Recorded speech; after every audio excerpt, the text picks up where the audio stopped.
Hey everybody, thanks for joining in. This is the Cheap Shift Podcast, and I wanted to introduce myself again, Tina, and this is Margaret. Say hey everybody. She will be joining us, talking a little bit, something like camera? that. Right here, babe. Yeah, I know, but like where On the screen? Yeah. It's hidden. Do you know? Oh, okay. I just want to know where I'm looking. You're fabulous, no worries. So, she's gonna be coming on talking with Will for a little bit. Sorry, a little nasally. This weather here in Buffalo. It's wonderful. Move here. Sucks.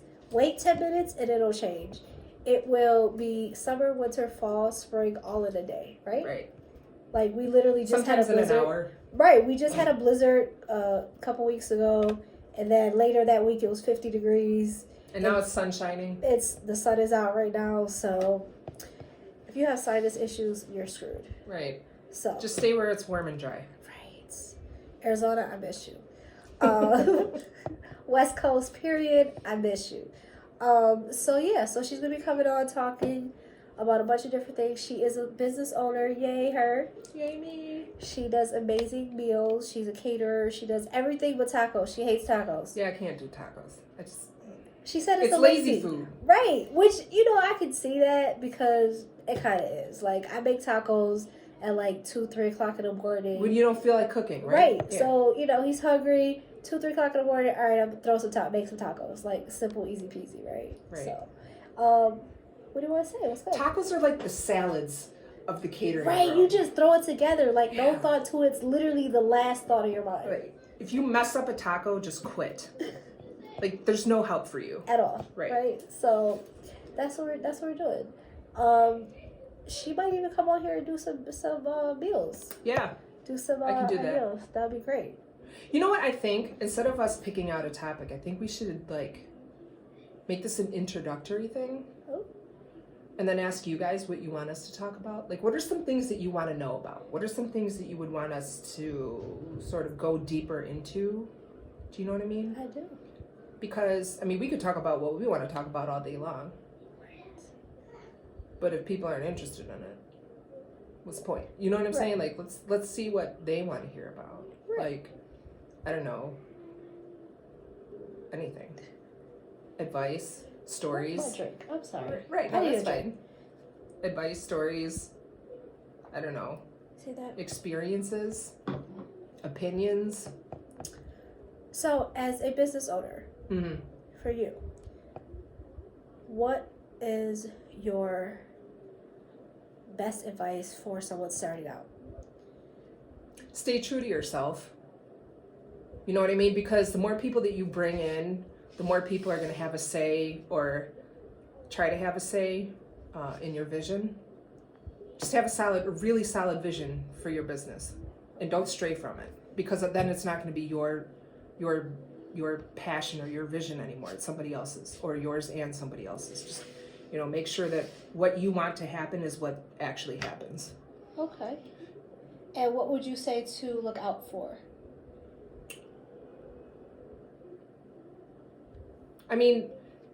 Going into business, obviously, there's not a lot of people that are in a position to just go into business by themselves. And I think, especially if you ask for help or if you bring somebody in to help, just make sure that they're on the same page as you. Because you said really on the same page. Like, you can say this, you can have the same, thoughts about something, but like your whole plan, your whole vision, I keep saying that word, but it's really true. Right. Like, where do you want to end up has to be concrete before you can bring somebody else on and say, hey, this is what I want to do. Right, because you said it's not necessarily how you get there or how you start, but the vision. Correct. Of how you're going to end or where you want to be. Right. Is what you should be focused on. Like, absolutely. Make sure you guys have the same vision and the same plan, especially if you're going to go into business with someone. Yeah. Obviously. To really vet them, though. Right. Because a lot of people, because they don't want to be looked at as a failure, or they don't want to have that reputation as being full of shit, Right. You know, they're going to be like, oh yeah, I can do that, or oh yeah, we can do this, and then because how easy is it to say that you can do something, and clearly we all know that you can't. How many people lie on their resume every single all the time, day? right? Like literally, like, oh yeah, I can do that job, and then Google it. Like, what are the qualifications? How do you do this? How do you use Excel or whatever it is? Like, it's not that hard, right? But can you really do the job? Can you really handle it? Right. The pressures. Because I know you deal with a lot of pressure, especially, you know, making and doing what you do. Yeah. I mean, when you're a caterer, the best advertising you can ever have is word of mouth and recommendations. Right. I mean, I'm pretty sure in catering, that's like 90% of how their business grows. Right. You know, my husband swears by your food, so he doesn't like anybody's food. Yeah. So, you know, he's a big guy, so he definitely knows about food. Right. But he definitely is 110% like, yo, she is the truth and everything. So. I appreciate that. Yeah, absolutely. Yeah. So, I mean, if you're not confident, there are so many people that help me on my journey too. You know, like, huge shout out to Thomas Page and his wife, Naima Irving, Lauren O'Neill. Those are the people that stand out in my mind. Shania Page, she really encouraged me in the beginning. Awesome. You definitely need encouragement. Oh yeah, because I didn't know how to even start to do this, you know. And they were like, "Well, you just know that you had your passion and you just wanted to, you know, you were good at what you were doing. You just needed someone to, you know, guide you through." Because making that step into business is always extremely scary. Right, because you have to believe in yourself. Right, but and you have what to you like what you may do. not be what like other people like. Right. Do you see what I mean? So it's not really like, oh, I'm cooking for my family. You're cooking for the masses. And like, there's always going to be one or two that are but like, you know, you can't please. bullshit. Right, you can't please everybody. Right, you and can't. We know that. Everybody has different tastes. Right. But and there is my husband with his beautiful brown face. You know, what is that? He's a weirdo. So, excuse me. Yeah. So yeah. Sorry. What were we saying? Oh yeah, appealing to the masses. Like owning business is not easy, especially if you're sensitive. Don't go into business if you're sensitive, because there's always going to be people that are gonna try to. Somebody always has something to say. Exactly, critical, always. Negative, and like I said, you can't please everybody. Right, you might have had an off day. You know what I mean? And they're just on a rampage, and the next thing you know, like, you're the most horrible piece of shit that can't cook. But they never give you a chance to like redeem yourself. The customer service aspect. Yeah, customer service is huge. Nobody's, you know, with us, what we do with our deliveries, you know, you could have the best delivery, and then they could be having, like you said, they could be having a bad day, or the furniture might not be wrong, or there's something wrong with the furniture, and they might blame us. Yeah. We're not the manufacturer. Completely. You know, like, it's always something. Yeah.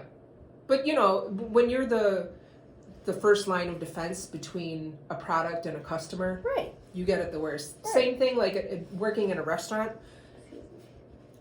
Man, I feel bad for some of those servers. You know what I mean? Like, if you don't mess around and let there be cheese on a salad with a dairy allergy, because you're going to hear about it. If you've never watched the movie Served, definitely go watch that movie. It's hilarious. What movie? Served. Oh, okay. Yeah, it's hilarious. So,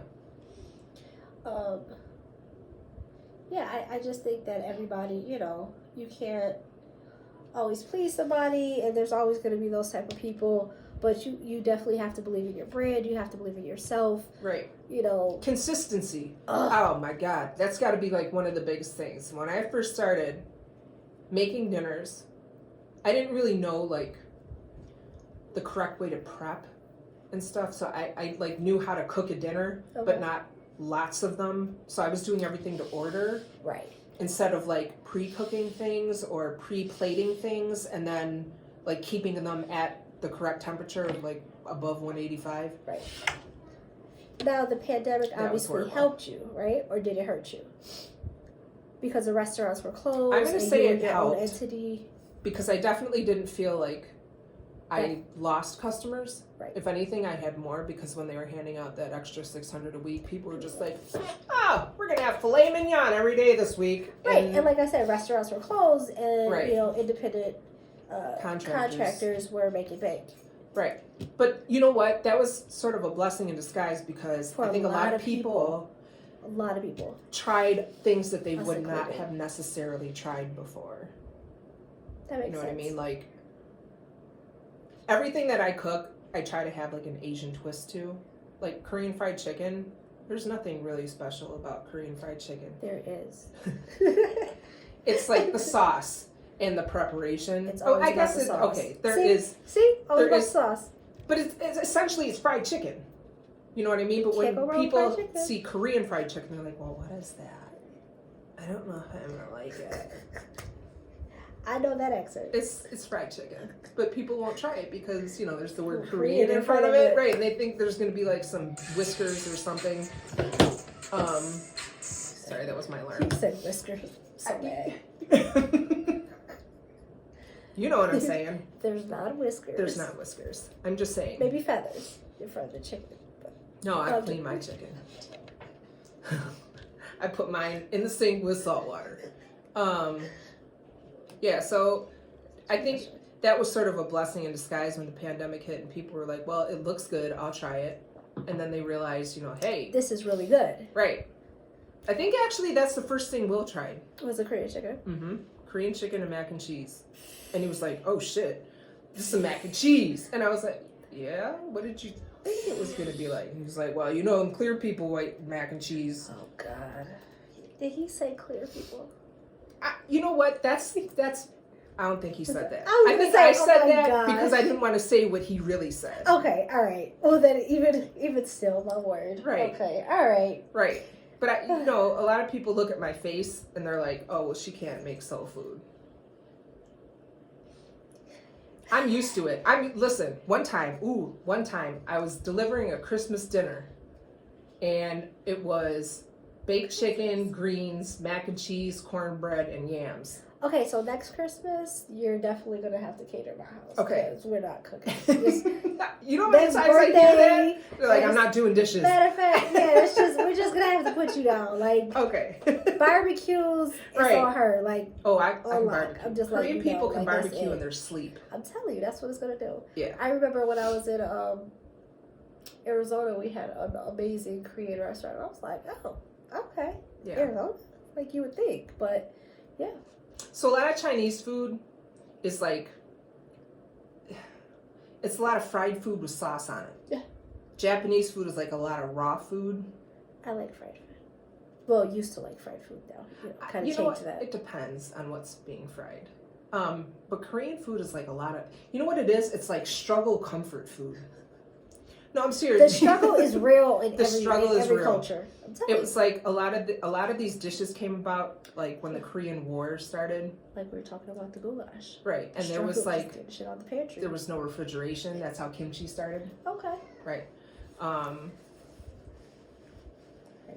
That was way before the Korean War. Sorry. But yeah, I mean, like, it's a lot of, I don't know, different culture, it's like people think because China and Japan and Korea are so close together, they all have the same You're all the same. food. Guess what? No. So, like, say that to, like, a Mexican person, a Dominican person, and a Puerto Rican, like, person. all y'all got the same food. We're all the same. and then just listen to what We they say. all sound the same. We all look the same. Right. We're all the same. Yeah. Guess what? Right. No So- disrespect, but no, Right. you know, not gonna happen. Right. So yeah. So business has been good. Business has been great. You know, Yeah. what's your new business ventures coming up? Anything new? Just keep For track- now, no. You know what? Because I have a 9 to 5. It's actually a 2 to 11. I'm a chef at Giancarlo's also, Sure. and they're teaching me so much. That's awesome. You know, because there's no teacher like Real life experience. experience. You know what I mean? Yeah, absolutely. And Get your hands dirty. you know, Get your I hands could dirty. think that I know. You know, braising. If you explain to somebody, is really not a hard concept. Right, But if you do fuck it it up, it's shot. yeah. If you fuck it up, then it's like searing a piece of tuna. Like you got to know, you know, how to have the pan hot first, what oil to use. You know what I mean? It's a lot more in depth than just what comes out of somebody's mouth. Like you actually have to do it in order for it to stick.